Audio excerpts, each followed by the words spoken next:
जब इतनी ज़्यादा तादाद में मसीहियों के ऊपर ये बड़ी शिद्दत के साथ उनको इसका निशाना बनाया गया, हम्म, तो मैंने मेरे 2 दोस्त थे लाहौर में, उनके ज़रिए मैंने एक मीटिंग तय करवाई थी जीएचक्यू में। जी जी जी। ये ऑन रिकॉर्ड है।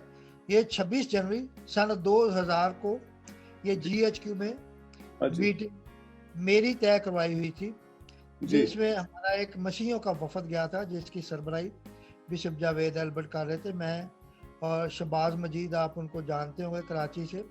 हम जी कराची से गए थे और जनरल अजीज के साथ हमारी मुलाकात, उनके साथ 3 और जनरल थे, 4 जनरल थे। जीएचक्यू में हमारी मुलाकात हुई थी और हमने ये सारा जो 295 बी और सी का ये सारे केसेस, ये सारी फाइल और ये सारे हालात उनको बयान किए थे। और 26 जनवरी सन 2000 को जीएचक्यू में हमारे मसीहों की वफद की, जिसकी सरबराही बिशप जावेद अल्बर्ट कर रहे थे, और उसमें मुख्तलिफ लोग शामिल थे। कराची से मैं और ब्रदर शहबाज मजीद थे। जी ये हमने उनको फाइल दी, हमने उनको ये रिक्वेस्ट की कि ये जो 295 बी और सी है, हाँ जी इसका तरीकाकार है, ये बहुत ही ज़्यादा सहल है, आसान है। कि कोई भी बंदा जाके क्या करता है कि इल्ज़ाम लगाता है और उसके खिलाफ केस रजिस्टर्ड हो जाता है।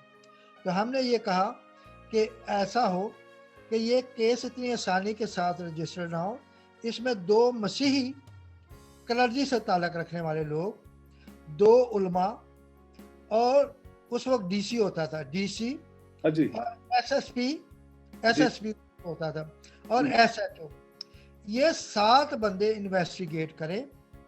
अगर केस सच्चा है तो फिर ये रजिस्टर्ड हो, ठीक सजा है जी और अगर केस झूठा है हाँ जी तो फिर झूठा जो जिसने ये केस रजिस्टर करवाने की कोशिश की है उसके खिलाफ रजिस्टर्ड हो और सजा उसको मिले।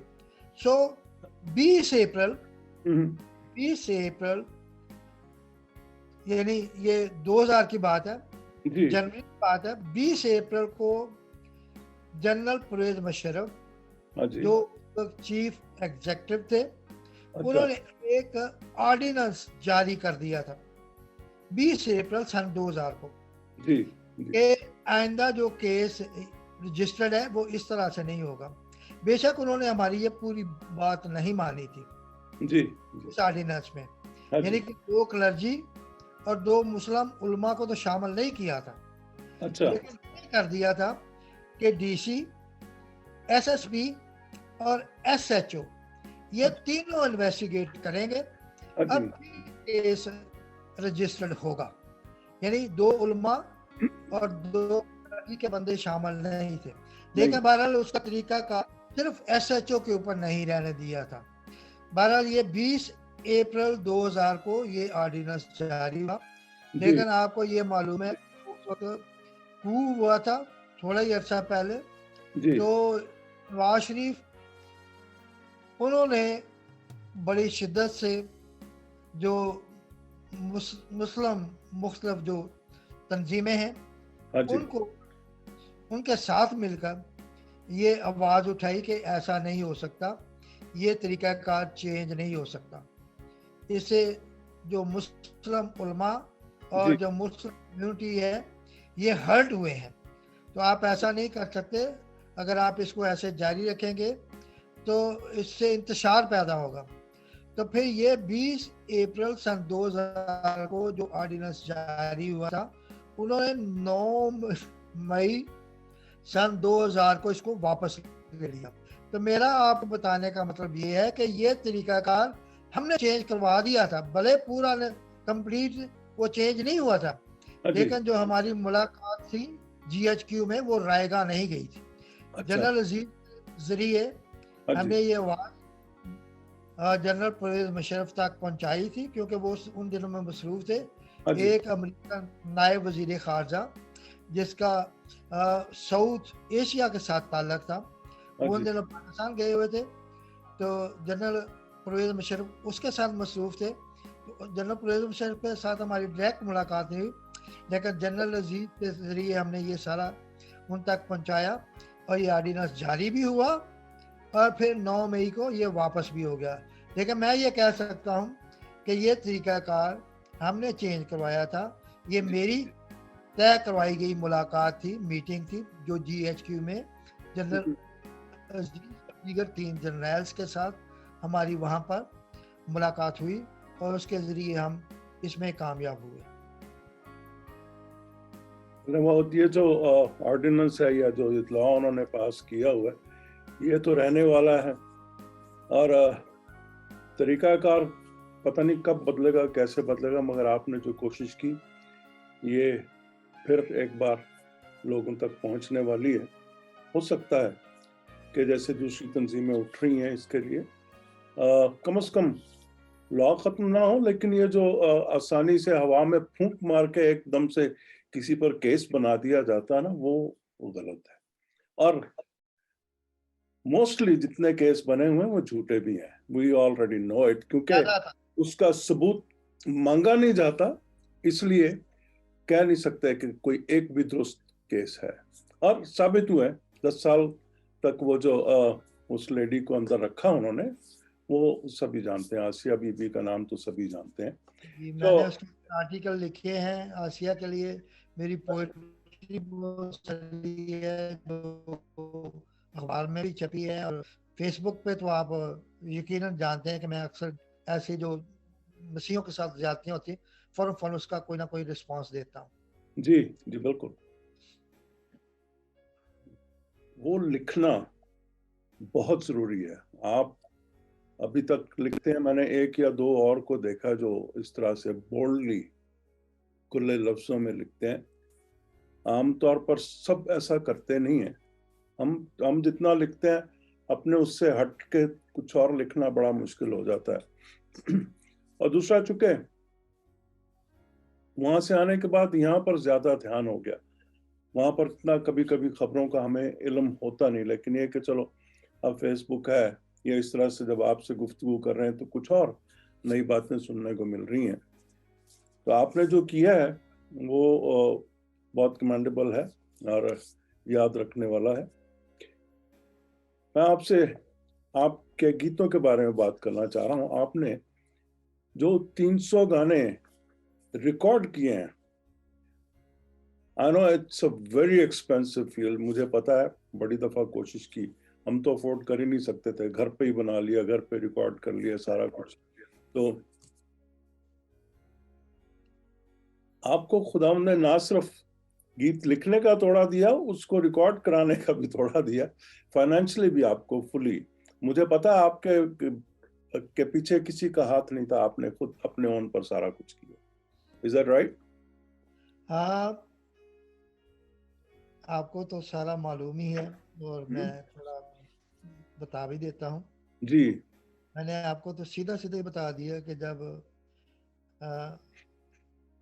रजा भाई ने मुझे कहा तो मेरे पास उस वक्त वसाइल नहीं थे, यस। मैंने इस तरफ नहीं आया था, लेकिन थोड़ी अर्से के बाद मुझे खुदा ने ये बरकत दी। तो मेरे तीनों आपको मालूम है, पहले तो जब हम पाकिस्तान से यहाँ मूव हुए तो वो मुख्तलिफ जॉब करते थे। तो मेरे बड़े बेटे ने वहाँ वहाँ से जब हम आए तो वो छोटे मोटे काम ही सब करते हैं, हमने भी छोटे मोटे काम किए। ऐसे ही है। मेरा बड़ा बेटा जो है वो ट्रकिंग की तरफ गया और उसने लाइसेंस लिया और थोड़े 6 महीने के बाद ही हमने अपनी कंपनी ट्रकिंग की रजिस्टर्ड करा ली। और खुदा ने उसमें बहुत हमें बरकत दी। अच्छा। पहले मेरा बड़ा बेटा था, सैमसन फ्रेट उसने शुरू की जी। उसने एक ट्रक से लेके फिर शुरू करके तो फिर उसका दूसरा भाई आ गया, फिर तीसरा आ गया, तो तीनों भाइयों ने मिलके तो हमारे पास 17 ट्रक थे, बड़े ट्रक। हाँ जी। तो खुदा का शुक्र है कि ट्रकिंग में खुदा ने हमें बहुत ब्लेस किया। हाँ जी, हाँ जी। उस ब्लेसिंग में से मेरे बच्चों ने मुझे बहुत ही ज्यादा सपोर्ट किया, माली तौर पर। जी जी। तो इस वजह से मैं ये कर पाया, वरना तो आपको भी पता है कि इतना आसान काम नहीं है। हाँ जी। इतना बाद में अगर थोड़ी सी ये मैं आपको इसको ये मुबालगा ना समझे, तो अभी तक तकरीबन 3 करोड़ से ज्यादा Pakistani I can understand. Churches की, हाँ जी। मुख्तलिफ तंजीमों की, जी मुख्तलिफ पादरी साहबान की, जी मुख्तलिफ लोगों की, जी बिल्कुल बिल्कुल। गीतों वालों की। हाँ जी। 3 करोड़ से ज्यादा मैंने सपोर्ट की है माली तौर पर, फाइनेंशियली, और ये अच्छा। ऑन रिकॉर्ड है। हाँ जी हाँ तो जी। मैं ये समझता हूँ कि ये सारी ब्लेसिंग मुझे खुदा की तरफ से मिली है, और इसमें मेरे बच्चों ने और मेरी वाइफ ने यानी कैथी राइट ने राइट या। भरपूर सपोर्ट किया। जी जी। आपको तो एक कदम उठाना होता, बाकी तो खुदा करता है फिर। नियत बनाने की बात होती है, then you can keep doing it. तो मुझे अंदाजा है कि आपने ना सिर्फ माली तौर पर, बल्कि एक बहुत बड़ा कदम जो आपने उठाया, आपने बहुत सारे जो हमारे फनकार हैं उनको भी रास्ता दिखाया, उनको इंट्रोड्यूस भी किया। कुछ अंदाजा है कितने लोगों को आपने इंट्रोड्यूस किया, कितने म्यूजिक डायरेक्टर्स, कितने मैं इस तरफ, मैं जी। थोड़ी बात आपको और बता देता हूँ। हाँ जी हाँ जी। मेरे वाले साहब ने, वो ब्रिटिश आर्मी में थे, हम्म। पाकिस्तान बना, पाकिस्तानी आर्मी में आ गए, नायब सूबेदार की पोस्टिंग थी उनके पास। जब वो पाकिस्तान में आए उस वक्त वो क्वार्टर मास्टर हवालदार थे। अच्छा। वो भी पोस्ट इतनी छोटी नहीं होती, हाँ बेशक जूनियर कमीशन ऑफिसर होते हैं, हाँ जी। लेकिन वो commission officer, junior commission officer में एक अच्छी पोस्ट है। फिर नायब सूबेदार थे। तो मेरे वाले साहब ने पाकिस्तान आर्मी से रिलीज ली, अच्छा।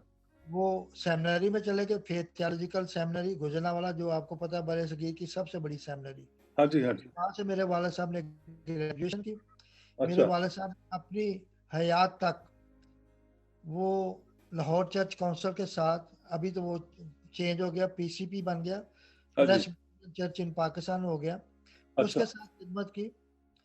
और मेरे वाले साहब ने जो उनकी आप कह लें कि रिटायरमेंट के पैसे और दीगर थे, वो सारे काम, उसके बाद उन्होंने एक जॉब भी की, वो सारे एक चर्च उसके ऊपर उन्होंने कंस्ट्रक्शन के ऊपर लगा दिए। वो अच्छा। जमीन मेरे वाले साहब के एक एल्डर ने दी, ये वो बिल्कुल बॉर्डर के ऊपर अब आ गई। अब वो लाहौर के अंदर ही आ गया वैसे वो एरिया। हाँ जी। वहाँ पे मेरे दादा के नाम पे मेरे वाले साहब ने एक चर्च बनाया, रूरदास मेमोरियल चर्च। अच्छा अच्छा। एक चर्च मेरे वाले साहब ने रूरदास मेमोरियल चर्च बनाया। हाँ जी। दूसरे की कंस्ट्रक्शन एक दफ़ा पहले हम कराची में कर चुके हैं, क्रिश्चियन टाउन में। अच्छा अच्छा अच्छा।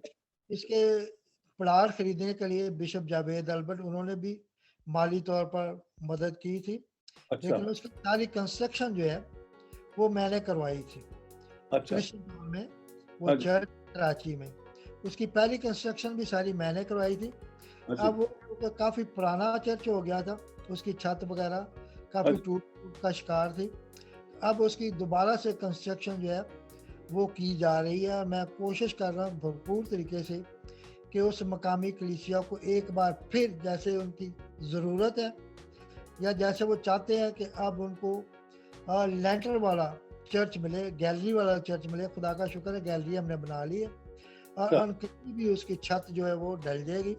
हाँ जी। और मेरा आपको ये बताने का मतलब है कि ये चीज़ भी मैंने अपने वाले साहब से इनहेरिट की, कि एक चर्च उन्होंने कंस्ट्रक्शन करवाया हाँ जी। लाहौर में, जी और बिल्कुल। दूसरा खुदा का शुक्र है कि एक दफ़ा नहीं बल्कि दूसरी दफ़ा हाँ उसकी जी। दोबारा से कंस्ट्रक्शन हो रही है क्रिश्चियन टाउन।